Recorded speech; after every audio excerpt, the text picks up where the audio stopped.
చాలామంది patients madam పెళ్ళైన వెంట నుంచి ప్రెగ్నెన్సీ కోసం ప్లాన్ చేస్తున్నాము, అయినా కూడా ప్రెగ్నెన్సీ న్యాచురల్గా అందట్లేదు.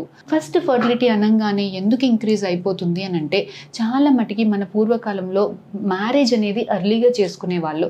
20 ఇయర్స్కి మ్యారేజ్ 20 బిఫోరే మ్యారేజ్ చేసుకొని పిల్లలు అనేది 25 ఇయర్స్ లోపలే కంప్లీట్ చేసుకునే వాళ్ళు. కాకపోతే ఇవాళ రేపు ప్రెగ్నెన్సీస్ పెళ్లి చేసుకోవడమే 25-30 ఇయర్స్, ప్రెగ్నెన్సీస్ ప్లాన్ చేసుకోవడం 30-35 ఇయర్స్. అంటే మన ఫర్టిలిటీ ఏదైతే ఆడవాళ్ళకి ఎగ్స్ అనేవి పుట్టుకతోటే డిసైడ్ అయిపోయి ఉంటాయి.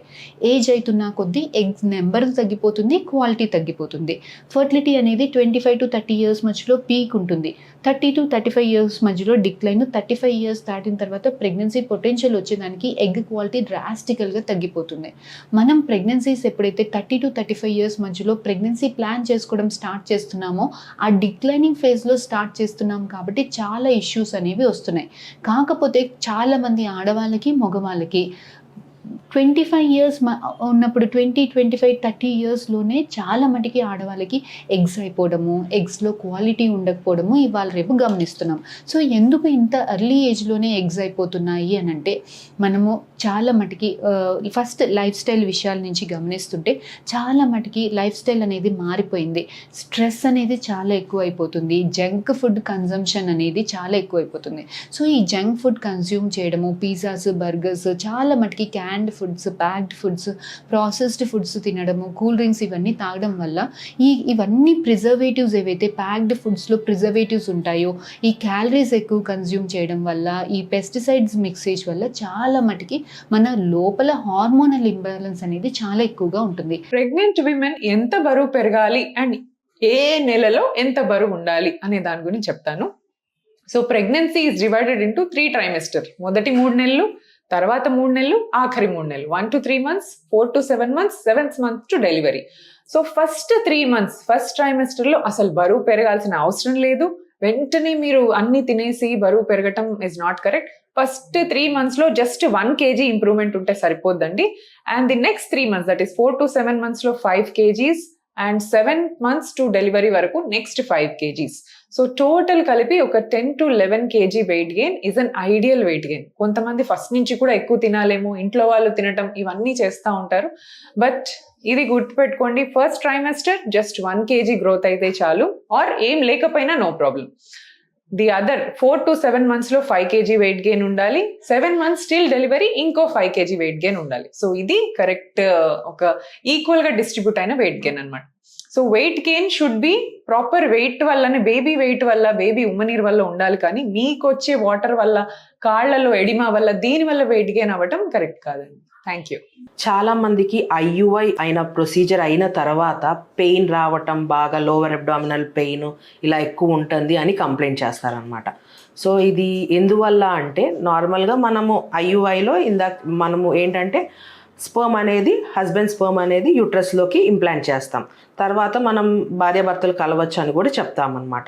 సో ఆ తర్వాత ఏంటంటే, మనకి భార్యాభర్తలు కలిసినప్పుడు కానీ, ఈ స్పర్మ్ అనేది లోపలేసినప్పుడు కానీ, ఈ భార్యాభర్తలు కలిసినప్పుడు పడే స్పర్మ్ వల్ల న్యాచురల్ ప్రోస్టాగ్లాండిన్స్ అనేవి రిలీజ్ అవుతాయి. దానివల్ల మన యూట్రస్లో కాంట్రాక్షన్స్, రిలాక్సేషన్ అనేది జరిగింది. ఇట్లా ముడుచుకోవటం, ఇట్లా తెరుచుకోవటం, దానివల్ల మనకి ఒక్కొక్కసారి on and of light pain రావటం అనేది జరిగిద్ది. అండ్ ఈ పీరియడ్ అంటే ఈ లూటియల్ ఫేస్ పీరియడ్ ఎప్పుడైతే మనము శాంపుల్ తీసుకెళ్ళి యూట్రస్లో పెట్టిన తర్వాత మనకి ఈ 14 days పాటు మనము రెస్ట్ తీసుకోకపోయినా కూడా అదంతా లూటియల్ ఫేజ్ ఉంటుంది. ఆ తర్వాత మనం బ్లడ్ టెస్ట్ చేస్తాం. సో ఈ 14 days ప్రాసెస్లో ఎగ్ స్పర్మ్ కలవటం జరిగిద్ది. ఒక్కొక్కసారి ఎగ్ స్పర్మ్ కలిసిన తర్వాత మళ్ళీ యూట్రస్లోకి వచ్చి ఇంప్లాంట్ అయినప్పుడు మనకి ఇంప్లాంటేషన్ అప్పుడు కూడా లైట్గా బ్లీడింగ్ అవ్వటం అనేది కూడా జరిగిద్ది. అండ్ ఇన్ కేస్ ఇంప్లాంటేషన్ అయిపోయిన తర్వాత కొంతమందికి దాని ద్వారా రిలీజ్ అయ్యే బీటా హెచ్సిజీ హార్మోన్ వల్ల నాసియా ఒకటి, వామిటింగ్స్ ఒకటి, ఇవన్నీ ఉంటాయి అన్నమాట. నాకు పుట్టబోయే బేబీకి మంచి కర్లీ హెయిర్ ఉండాలి, లేదా సిల్కీ హెయిర్ ఉండాలి, ఐస్ మంచిగా పెద్దగా అందంగా ఉండాలి, నోస్ షార్ప్ ఉండాలి, బాగా తెలివి గల బేబీ ఉండాలి, ఇట్లా అందరికీ కళలు ఉంటాయి కదా. సో ఇది పాసిబుల్లా? అసలు ఇంటెలిజెంట్ బేబీ లేదా అందంగా పుట్టే బేబీ అనేది ట్రీట్మెంట్స్ వల్ల సాధ్యమా కాదా? హలో అండి, నేను డాక్టర్ బిజీ, ఫర్టిలిటీ కన్సల్టెంట్, ఫర్టైన్ ఫర్టిలిటీ సెంటర్, కరీంనగర్. సో రీసెంట్గా డిజైనర్ బేబీస్ అనే కాన్సెప్ట్ చాలామంది వింటూ ఉంటారు. సో డిజైనర్ బేబీస్ అంటే ఏంటిది? సో క్రిస్పర్ టెక్నాలజీ అనే ఒక టెక్నాలజీ వచ్చింది. దీని ద్వారా డిఎన్ఏలో మనకి ఏది అక్కర్లేదు, ఏ ట్రేట్ అక్కర్లేదు, ఫ్యామిలీలో ఏమన్నా డిజీజ్ అనేది తరతరాలుగా వస్తూ ఉంది. సో అది రాకుండా చూడడము, సో దానికి సంబంధించిన డిఎన్ఏని కట్ చేసి తీసేయడము, ఇట్లాంటివి చేసుకోవచ్చు. కానీ దీంట్లో కొంతమంది why not try it even for looks and intelligence అనేది ఈ కాన్సెప్ట్ అనేది ముందుకు పెడుతున్నారు. బట్ ఇది ఇంకా యూజ్లోకి రాలేదు. బికాస్ ఎథికలీ ఇట్లాంటివి చేసేటప్పుడు ఫ్యూచర్ జనరేషన్స్ మీద ఏమైనా ఎఫెక్ట్ ఉంటుందా? సో ఇలాంటి బేబీని మనం తయారు చేసినప్పుడు మనకు అన్వాంటెడ్ దగ్గరే కట్ చేస్తుందా, వేరే ఎక్కడైనా కట్స్ అవుతాయా, లేదా ఈ జనరేషన్లో ఈ బేబీ మంచిగా ఉండి వచ్చే జనరేషన్లో మ్యూటేషన్స్ ఏమైనా ఎక్కువ అవ్వడము, రాబోయే జనరేషన్స్లో ఏమైనా ప్రాబ్లం రావడము, ఇట్లాంటివి జరగవచ్చా, లేదా డిస్క్రిమినేషన్ అనేది ఎక్కువ అవ్వచ్చా? ఈ ప్రాబ్లమ్స్ వల్ల ఇది ఇంకా యాక్షన్లోకి రాలేదు. ప్రెగ్నెన్సీలో ఫస్ట్ 3 monthsలో సిమ్టమ్స్ ఎలా ఉంటాయి మేడం, ఏమైనా జాగ్రత్తలు ఎలా తీసుకోవాలి, ఫుడ్ కానీ దాని గురించి చెప్తారా అని కొంతమంది అడుగుతుంటారు. సో నార్మల్గా ప్రెగ్నెన్సీలో ఏంటంటే ఫస్ట్ 3 monthsలో ఎలాంటి సిమ్టమ్స్ ఉంటాయనే చెప్పుకుందాం. కొంతమందికి అయితే అసలు ఏం సిమ్టమ్స్ ఉండవు, కానీ రెగ్యులర్గా ఎక్కువ మందికి వచ్చే సిమ్టమ్స్ ఏంటంటే ఒకటి నాషియా, వామిటింగ్.